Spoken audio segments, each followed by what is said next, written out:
vizinho meu, ele plantou uma roça de mandioca. Perguntei quantos pés de mandioca ele tinha plantado. Ele disse, plantou 1000 ali. Eu fiquei preocupado, porque era um quadro, não era muito grande, mas era um quadro assim de 100 metros por 30 de largura. Não é muita coisa, né? Se olharmos o padrão hoje.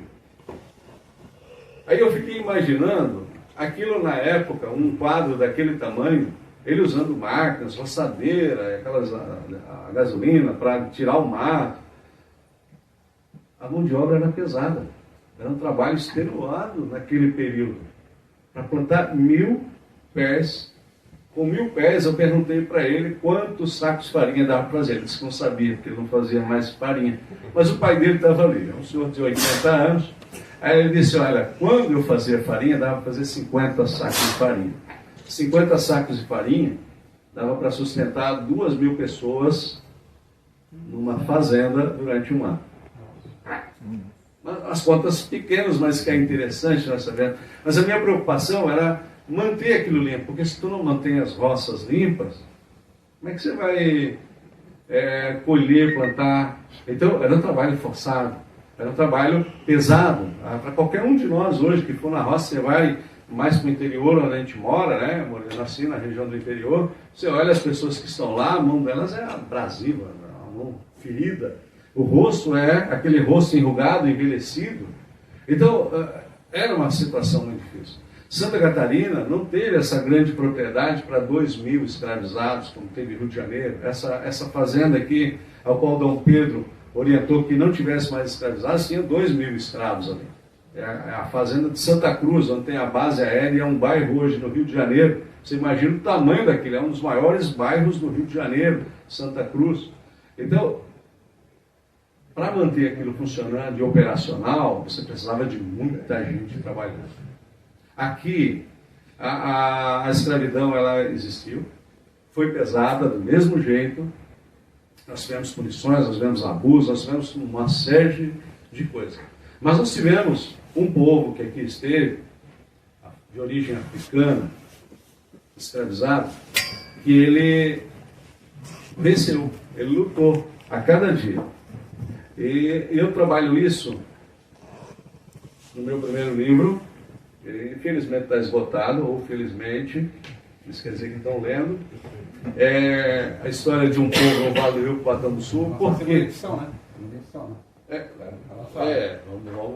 Vamos editar, né? Vamos fazer a segunda edição. Então, esse trabalho aqui, eu conto a origem das pessoas. Por quê? Quando eu escutei uma palestra e eu vi, não está errado, mas eu acho que eu só posso me afirmar se eu tenho uma identidade. Eu vou fazer uma pergunta aleatoriamente, tá? Que preciso de um voluntário. Voluntário aqui, posso fazer as perguntas para ti? Pode. Qual é o seu nome? Raquel. Raquel de quê? Souza Silva. Souza Silva. Meu nome do seu pai? José Roberto da Silva. E o nome da sua mãe? Ana Dulce Souza Silva. Você nasceu aonde? São Paulo, Ribeirão Preto, no interior. Vocês viram? Ela tem uma origem. Qual era a minha grande preocupação? Qual era a origem dos nossos negros escravizados? Era só José? Era só o Chico? Era só o Cabinda? Qual era a origem? E aí nós vamos atrás, né? Nós já temos alguns amigos que já leram o nosso trabalho, e nós vamos atrás para achar essa origem desse povo. Você tem uma origem, mas eles não tinham essa origem, não tinham essa identidade. Então a gente olhava dentro da comunidade, e eu digo para vocês como historiador, tá? Não sei se o discurso é um pouco de devaneio, mas a gente só tem orgulho quando a gente sabe a nossa origem. E foi esse o objetivo da escrita desse trabalho, da origem ao povo que eram meus vizinhos, que são meus vizinhos. Hoje nós lançamos um livro, o segundo volume, no qual contamos um pouco da história desse povo, que deixou sua marca, formou nossa sociedade. Muitos dos nossos costumes têm origem neles. É apenas uma pequena obra, entre as correntes e a liberdade, a vida dos escravizados em Santa Catarina no século XVIII e XIX. Esse aqui. segue o mesmo padrão, porque a gente transformou ele numa coleção. Vai sair, já estamos preparando outros volumes. Um deles é o tráfico de escravos em Santa Catarina, o outro é o processo abolicionista em Santa Catarina. E aí temos outros lá, trabalhando das festas, as festas que os escravos ou os escravizados deixaram, que hoje nós festejamos, e está no nosso sangue, está no nosso dia a dia. Então, muito se tem a pesquisar e a escrever. E eu faço um apelo. O apelo é o seguinte: comprem e leiam o meu livro. Tá certo? Combinado aqui? Mas eu tenho outro pedido para vocês, quem sabe está aqui, novos escritores, uma convocação aos estudiosos. Pesquisem e publiquem os seus trabalhos, não importa. Desde que eles tenham uma fonte, desde que eles tenham pesquisa, você vai deixar uma marca. Então, gente, isso que eu tinha falado para vocês, eu só tenho a agradecer. Eu passo a palavra ao nosso amigo, professor.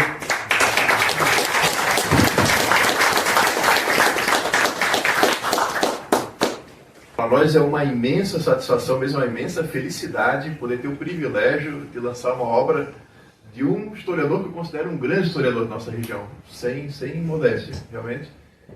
Realmente é uma grande felicidade, é um grande orgulho mesmo para nós, né? Espero que seja o primeiro de outros lançamentos, de outros projetos futuros. Então, convido todos aqui presentes para que conversem com o autor, adquiram a obra, tirar foto, autógrafos. Então, agradeço a todos e até a próxima. O senhor citou na construção desse processo com os escravizados, a colonização do Brasil, eu não sei se eu compreendi bem, que havia uma orientação, ou uma instrução, ou uma compreensão da hierarquia da Igreja Católica, né? O senhor citou, no caso, o Papa, que consentia com esse processo de escravização dos pretos em decorrência de uma pena, como seria? Mas há uma normativa?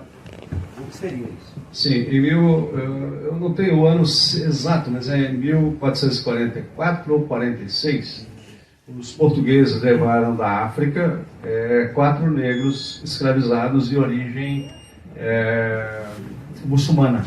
Eles eram escravizados lá e eles levam para Portugal como mercadoria. E lá, para que Portugal pudesse negociar, ele precisava da autorização da Igreja Católica.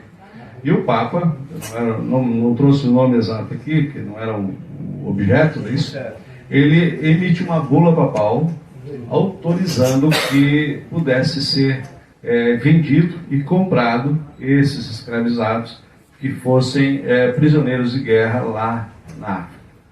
Ah, certo. Não, tudo bem. É porque o que me chama a atenção, porque vamos dizer assim, a estrutura da Igreja Católica normalmente se dá não propriamente por um consentimento específico, mas através do seu magistério permanente, né? O seu magistério bimilenar. E há uma série de documentos, encíclicas, bulas, instruções papais, que condenam veementemente a isso que me surpreendeu, né?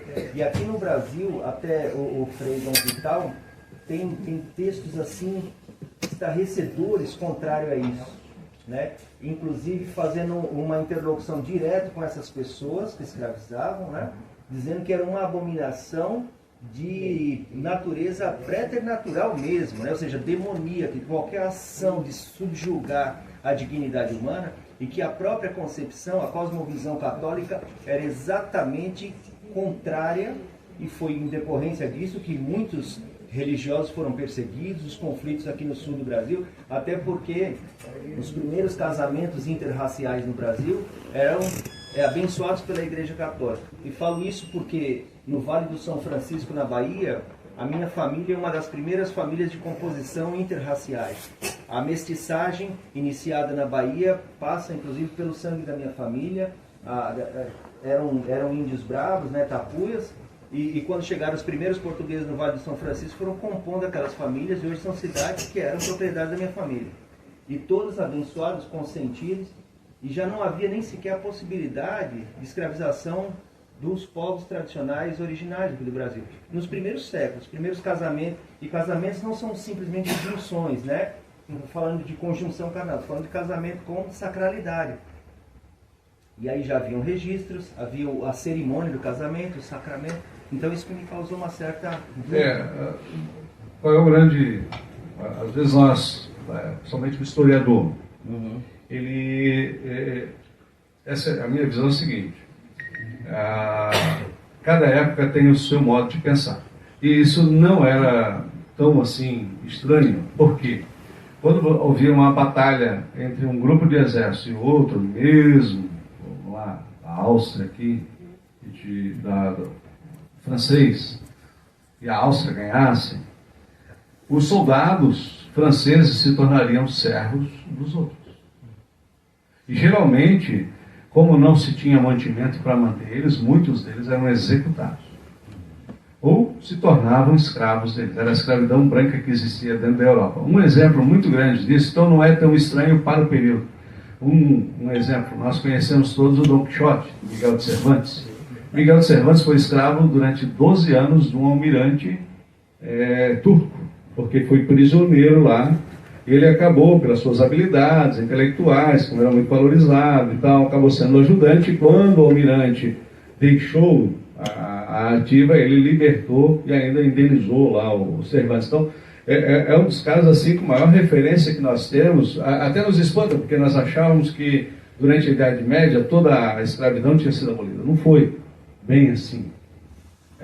Então existia esse tipo de escravidão, e se nós pensarmos pela ideia da época do século XV, XIII ali, essa era uma norma interna dentro da Europa. Tem até livros que falam isso, contando essa escravidão branca dentro da Europa, e também, porque ele era prisioneiro, nós não tínhamos esse regimento de raia que hoje nós temos, que diz que o prisioneiro deve ser bem tratado. Então isso é coisa do século XX, finalzinho do século XIX, início do século XX aqui. Então, antes dali não tinha nada que regrasse isso. Então, se você é meu prisioneiro, você me pertence. Acabou. Como os eslavos, né? Os leigos, né? Os escravos do leste europeu. Isso. Pois então, até nessa questão até a servidão na Rússia foi abolida na década de 60 do século XIX, né? 1860. E o próprio tráfico negreiro também, né? Porque se submete muito à figura do homem indo-europeu. Mas a companhia das Índias Ocidentais eram compostas de cristãos novos, né? Então esse tráfico era feito, inclusive, pela... Mas até aproveitando assim, essa questão que o Nilo levantou, até o Joaquim Nabuco, ele narra na autobiografia dele, se eu não me engano, na minha formação, né? Essa questão do ativismo dele pela abolição da escravidão.